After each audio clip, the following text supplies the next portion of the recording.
Assalamualaikum, selamat pagi dan selamat sejahtera kepada semua peserta khusus UPE 1221 iaitu perisian QGIS ataupun Quantum GIS. Saya Nurfazila binti Harun adalah penceramah bagi slot pertama pada pagi ini, di mana saya akan membuat pembentangan dengan tajuk pengenalan kepada QGIS. Jadi pembentangan saya pada pagi ini akan terbahagi kepada 3, iaitu pengenalan kepada GIS, yang kedua adalah open source, dan yang ketiga adalah quantum GIS. Okey, sebelum kita bercerita mengenai quantum GIS, kita pergi dulu kepada pengenalan kepada GIS untuk tuan-tuan dan puan-puan memahamilah apakah itu maksud GIS. Jadi GIS merupakan satu sistem maklumat yang berasaskan komputer yang menyediakan kemudahan untuk menginput, menyimpan, mengurus, mengolah, menganalisis dan juga memaparkan data geografi di dunia. Jadi bagaimanakah GIS memaparkan data geografi di dunia? Kalau kita lihat contoh di bawah ini, ada satu image dan ada juga lines yang berwarna merah ni. Ini adalah image yang di overlaykan dengan lot lah. Jadi bila kita describe apa-apa features yang terdapat di dunia, kita mestilah nak tahu lokasi, di manakah kedudukan lokasi tersebut berada, dan juga apakah itu maklumat di dalam tabel attribute yang saya tunjukkan di sinilah. Dalam attribute ni kita selalunya akan tunjuk kawasan itu, berapa luas dia, maklumat-maklumat yang diperlukan lah untuk lot tersebut. Okey, seterusnya kita akan melihat apakah keupayaan GIS. Jadi GIS mempunyai keupayaan untuk membuat pertindihan ataupun overlay peta, dan juga boleh melakukan pertanyaan ataupun query mengenai maklumat spasial dan juga maklumat atribut. Data keluaran GIS juga boleh wujud dalam bentuk jadual, peta ataupun graf, ataupun gabungan bagi ketiga-tiga bentuk sekali ya. Kegunaan GIS pula adalah bergantung kepada aplikasinya. Ada pengguna yang menggunakan GIS untuk mewujudkan peta tematik, ada pengguna yang menggunakan GIS untuk dapatkan maklumat mengenai bencana alam, ada juga pengguna yang menggunakan GIS untuk medical, ataupun dalam situasi kita sekarang untuk COVID-19 lah. Kalau kita tengok, kalau tuan-tuan dan puan-puan tengok dalam aplikasi MySejahtera tuan-tuan dan puan-puan, kita boleh semak dalam radius 1 km dari kedudukan kita ada berapa banyak kes yang positif COVID-19, ataupun kita juga boleh lihat mana klinik terdekat dengan kita, atau kita boleh lihat juga kawasan atau lokaliti zon merah. Semua itu kita buat dengan menggunakan GIS. Okey, di sini adalah contoh pertindihan ataupun overlay yang kita buat di dalam GIS. Kita tahu GIS adalah terbentuk daripada layer maklumat-maklumat, beberapa layer menjadi satu maklumat yang lengkap lah. Jadi kalau contoh di sini adalah untuk peta. Dalam peta selalu kita ada maklumat jalan raya, kita ada sungai, kita ada parit, kita ada juga maklumat lot, kita ada rumah dalam tu. Jadi itu semua adalah terbentuk daripada beberapa layer yang kita dapatkan. Contoh untuk jalan, kita dapatkan maklumat daripada JKR. Untuk sistem peparitan, kita dapatkan maklumat daripada GPS. Untuk maklumat geran dan hak milik pula, kita dapatkan maklumat daripada pejabat tanah. Dan juga untuk maklumat lot, kita dapatkan daripada JUPA. Jadi maklumat ini kita buat, kita overlaykan dia, dan terhasillah satu maklumat yang lengkap dalam GIS. Okay, ini adalah contoh yang menunjukkan image satellite yang telah di-overlaykan dengan sempadan load carestor yang kita dapatkan daripada Jupem. Itulah bezanya kalau kita tengok di belah kiri itu saja kalau image satellite saja. Manakala di belah kanan adalah image satellite yang telah dibuat overlay. Jadi yang belah kanan akan menunjukkan maklumat yang lebih lengkap lah. Okey, GIS ni ada pelbagai fungsi. Di sini saya dah kumpulkan kepada 4 bahagian, iaitu yang pertama adalah perolehan data dan pemprosesan.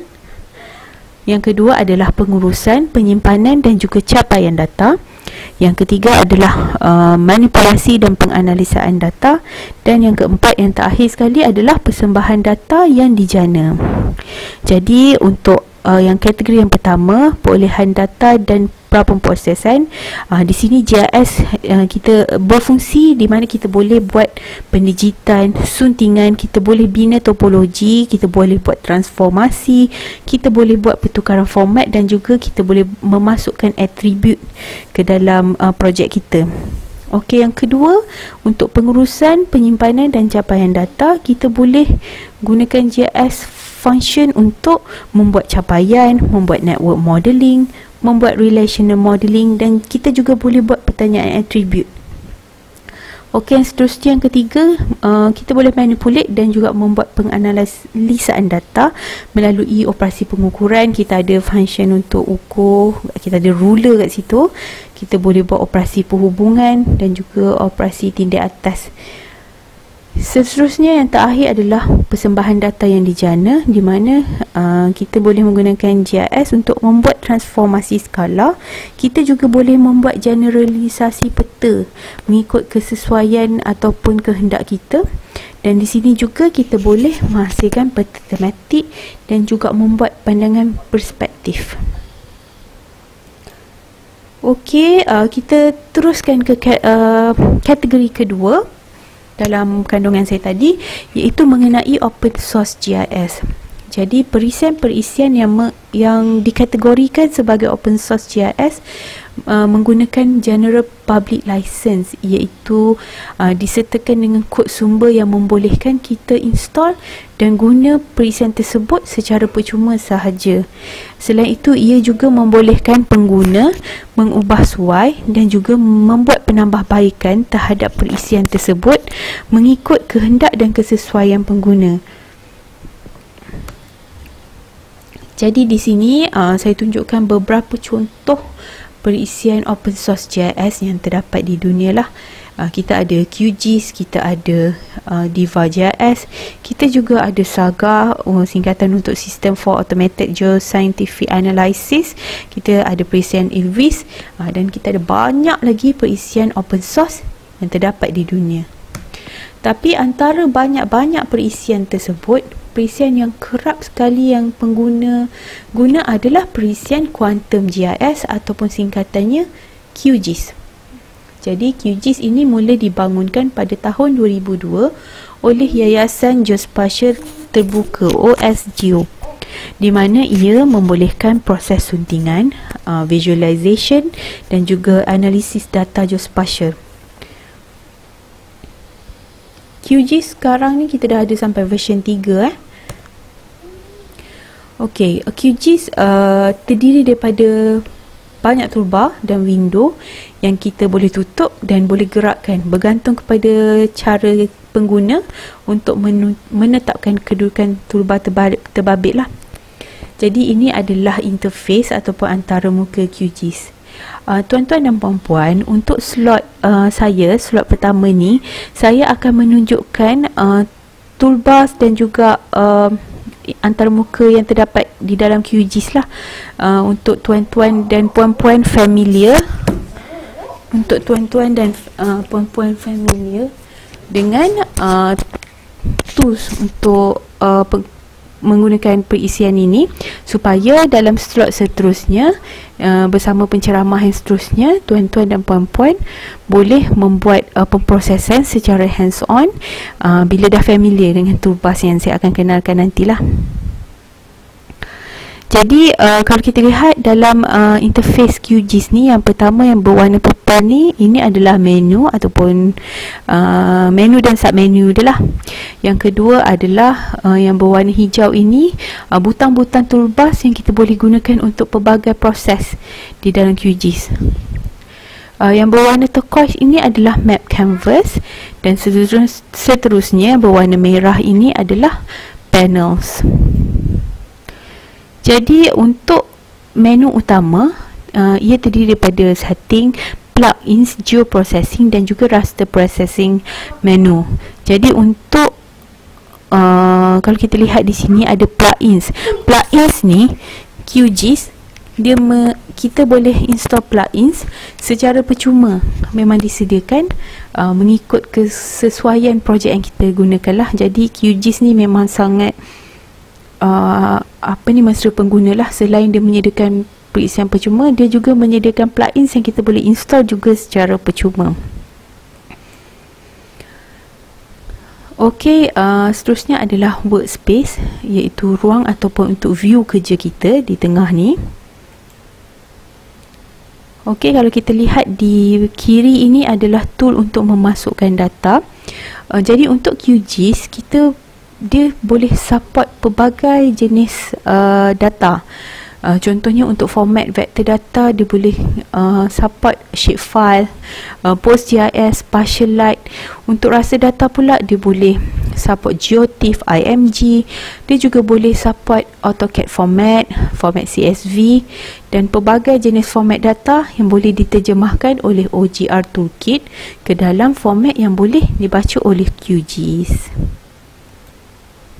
Okey, kalau kita lihat di sini adalah project toolbar yang kita gunakan untuk create new project ataupun kita nak buka project yang dah sedia ada, save project dan sebagainya.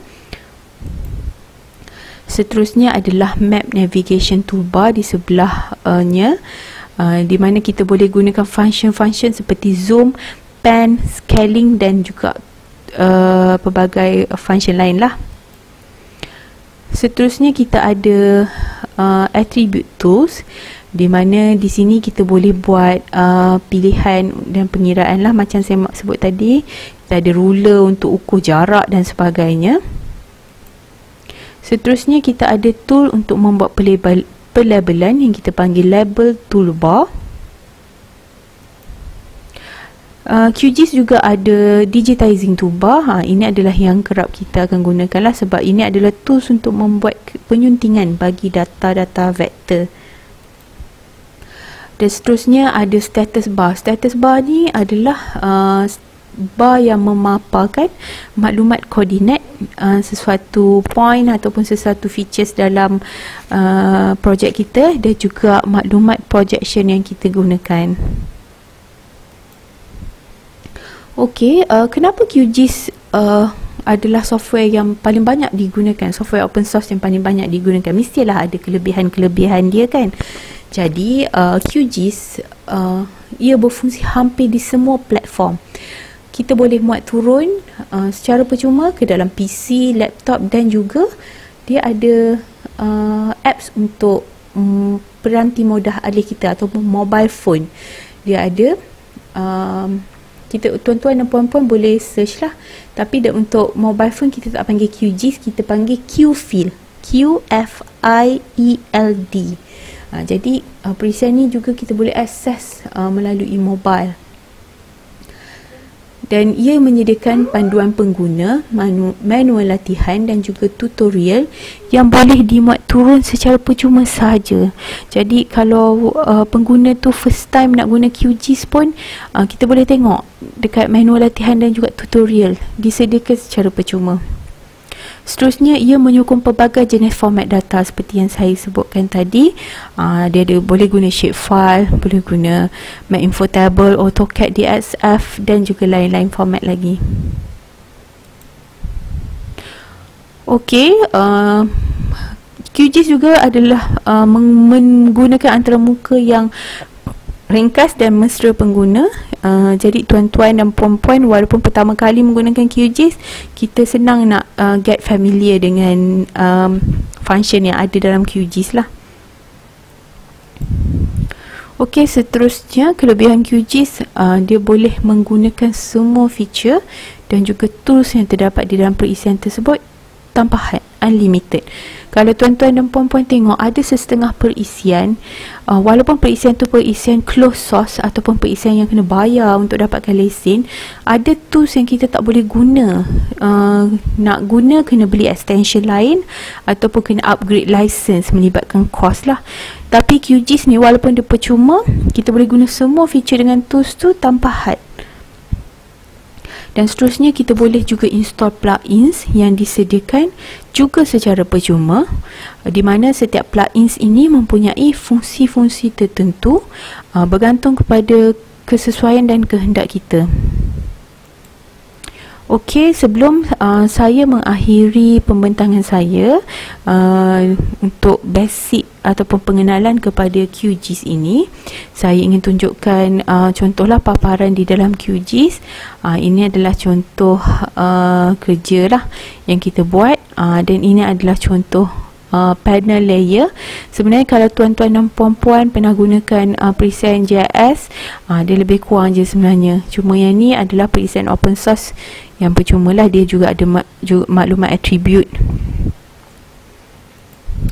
Okey tuan-tuan dan puan-puan, saya harap tuan-tuan dan puan-puan dapat sedikit maklumat ataupun ilmu seperti yang saya terangkan tadi. Untuk pembentangan saya pada pagi ini, saya lebih kepada untuk menunjukkan pengenalan sahaja kepada Quantum GIS, supaya tuan-tuan dan puan-puan boleh get familiar dengan function yang ada dalam QGIS sebelum tuan-tuan dan puan-puan pergi ke slot seterusnya dengan penceramah seterusnya, di mana tuan-tuan dan puan-puan akan melakukan kerja secara hands on dan lebih detail lah untuk processing dan sebagainya.